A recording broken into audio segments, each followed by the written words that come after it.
19 жыл бұрын 28 осы жердегі осы кісінің шәкірттері. Біздерде бір адам шәкірт емес. Бұл кісі осы жаңағы көрсетілген мешіт, медресені, ана көріп тұрған барлық құрылыстарын Досжан Қазірет атамызға көмекке есіп, осы жерде құрылысшы, яғни бас болушы болып қызметін атқарған екен осы кісі. Біздерде болашақта цифрландыру дейміз. Біз сияқты адамдардың қажеттілігін келуші қонақтар осындай QR арқылы интернеттен осы кісі туралы, Досжан Қазірет атамыз туралы, шәкірттер туралы ақпарат ала алатын болады. Қалған бәрі шәкірттер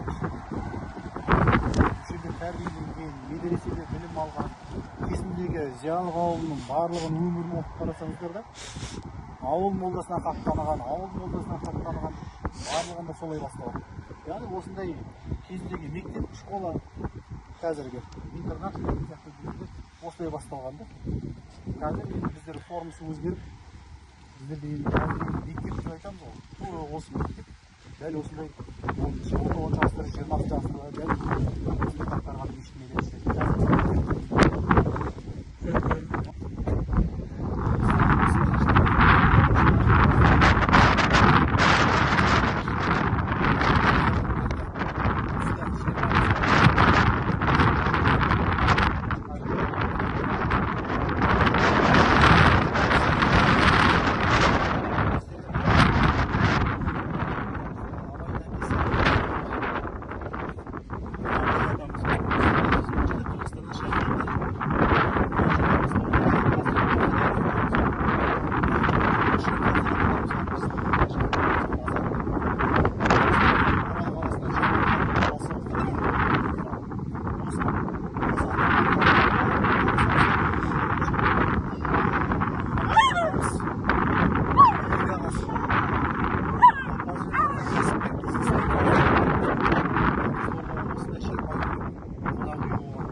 Осындай адамдар жинаған бізде 20 қазақ 74-76 жылы мына бізде Мекке қаласында Тәке үй салған екен. Ол қазір Тәке үй жоқ. Ол жерде біздерде сол себептен біздерде қазір барған кезде, қажет болған кезде бір қалтамыздың нақты көп ақша шығып кетуі себептері содан біздер себеп қонақ үймен қамтылмағаннан кейін біздерде басқа елдің қонақ үйіне барамыз деген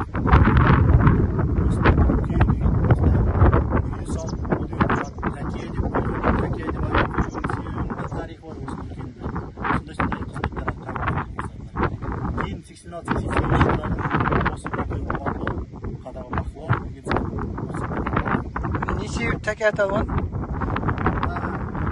арабтар негізі крест жорықтарын аяқталып, мұсылмандар мен христиандардың басқа да дін өкілдерінің қосындайсы болған уақытқа сол кезде Мекке қаласына басқа дін өкілдерін кіргізбейді.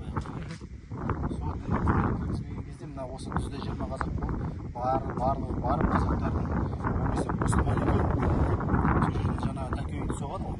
Сол Тәке үйді соғатқан кезде материалға деп яғни ол кезде араб даласын білесіздер, шу, ағаш керек, басқа керек деген сияқты сол жерлерден жаңа бізде 20 қазақтың қалтасынан енді ақша шығару алу мақсатында мына Абайдың әкесі Құнанбай атамыз басындағы тақиясын шешіп, ана бізде 20 қазақтың ортасына қойған екен.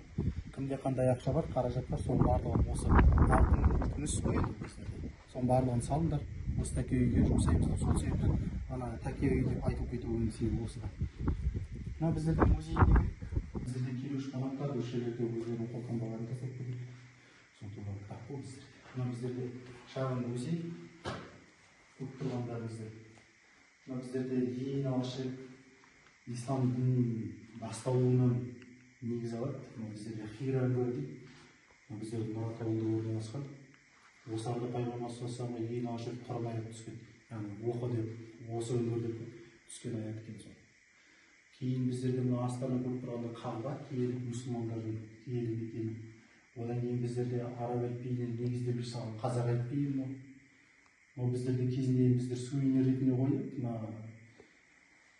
құранның түсуі біздерде ол кітап болып бізге алдымызға түсе қойған жоқ. Осылай тасқа, малдың терісіне, басқа да дүниелерге жазылып қалды. Содан кейін жинақтап бізге кітап болып берді халифте, білесіздер. Оның тарихы бөлек. Сол туралы шағын бір музей. Біздерде Қазақстан даласына деп айтамыз, сопылық, ағымды насихаттаған тұлғалар ғой. Міне бізде бір қызық дүние осы жерде. Ең жаңа біз айтып отырмық археологиядан. Ең бірінші Досжан Хазірет атамыздың мешіті осы. Доңызтауда орналасқан. Ол қазір Байғанин ауданының территориясы. Бұл қалпында сақталмаған ғой? Осы қалпында мына 2019 жылғы фото. Міне Жалюзиде біздерде тұр. 2019 жылғы фото осы. Бұған да биыл реставрация жұмыстары жүргізілді. Биыл аяқталды реставрация жұмыстары. Осыны сақтап қалу мақсатымыз. Біздерде көріп жүрсіздер ғой, іште осы арада. Және де бұл жерде Досжан Хазірет атамыздың бір түйелі қызы бар, Умма Гүлсім деген. Сол Умма Гүлсімді екінші қажылық қалған кезде Әлиасқар университетін бітіріп келе жатқан ар жағынан қазақ балалары Жұмағали деген. Сол кісіге некелестіріп, және де ол кісінің екеуінің мазары осы бірінші мешіттің қасына орналасқан. Жұмағалидың Досжан Хазірет атамыздың қызы. Біздерде кезінде осыларда археологиялық жұмыстар жүрді ғой. Сол археологиялық жұмыстар кезінде табылған жұмыс нәтижелері білезік болсын, шелектің астары, қақпан деген сияқты, шанышқы, құман деген сияқты дүниелер. Біздерде жаңа көрген кесенеміз бірінші фото бар ғой, жоғарыда. Осы фотода кезінде 2019-ға дейін осыларда жұмыс жүргізілмей тұрғандағы көрінісі Досжан Хазірет атамыздың кесенесі тұрғызылмай тұрғанға дейін мазары. Жаңа 62-ші жылғы бір фото бар деп естіп өтеміз. Сол 62-ші жылғы фотосы мешіттің көрінісі осы. Жаңа біздің кіріп шыққан мешітіміз ғой. Мынау біздерде Досжан Хазірет атамыздың өмір жолына байланысты 2 кітап жарық көрген екен. Соның бірі 2006 жылғы жарық көрген Сәбит Салқынұлының кітабы, және де бізде 2015 жылғы Айшуақ Дәрменнің кітабы бар. Біздерде осылар, жаңа біздер көрдіңіздер, қандай жұмыстар жүргізіліп жатыр, реставрация, күмбез, барлығы. Дубинский деген жерден саяхатшы өткен осы жерден. Сол Дубинский саяхатшы кетіп бара жатқан кезде осы араны фотоға түсіріп алған екен. Сол туралы кітап, фото, 1904 жылғы фото. Санкт-Петербург қаласынан табылған, осы күнге шейін сақталған. Біздерден көшірмесін алдық сол, мұрағат қорынан Санкт-Петербургтен. Осыған қарап біздер енді реставрация жұмыстарын жүргізіп отырмық. Алдағы уақытта мұнарасына шейін қалпына келтіру жоспарда бар. Бұйырса оны енді қарастырамыз. Мынау біздерде мына жерде бір құжат бар еді. Мына құжат біздерде. Жаңа күйеу баласы дедік қой, Жұмағали, және де баласы бар, Абдулла деген. Сол екеуінің Санкт-Петербург қаласына барып, Досжан Хазірет атамыз қайтқаннан кейін 1904 жылы Санкт-Петербург қаласына барып, француз тілінде жасаған докладым. Француз тілін білген, қандай? Біздерде кириллица алып, ол кезде молдалардың бәрі арабша жазады ғой. Сол кезде оқу ағартудың бәрі арабша. Біздерде осы жерде тәрбиеленген шәкірттері, және шәкірттердің қандай дүниелер салды, қандай мешіттер салды, сол туралы ақпарат мына жерде біздерде. Сол шәкірттерінің тұтынған дүниелері. Біздерде Ақтөбе облысы бойынша біздің мақтанышымыз бар. 1909 жылдан бастап біздерде Ақтөбе даласында, Қазақ даласында татарлар келе бастайды. Сол татарлар келе бастаған кезде татар стиліндегі мешіттер пайда болады. Сол татар стиліндегі Ақтөбе облысы бойынша 3 мешіт бар.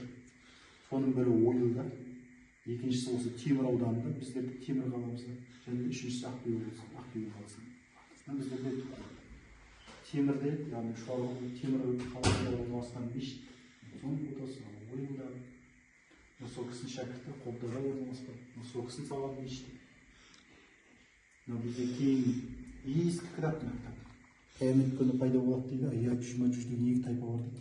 Сол туралы ақпаратты кітап кезіндегі ақсақалдарымыз жазып кеткен. Құран кітабы.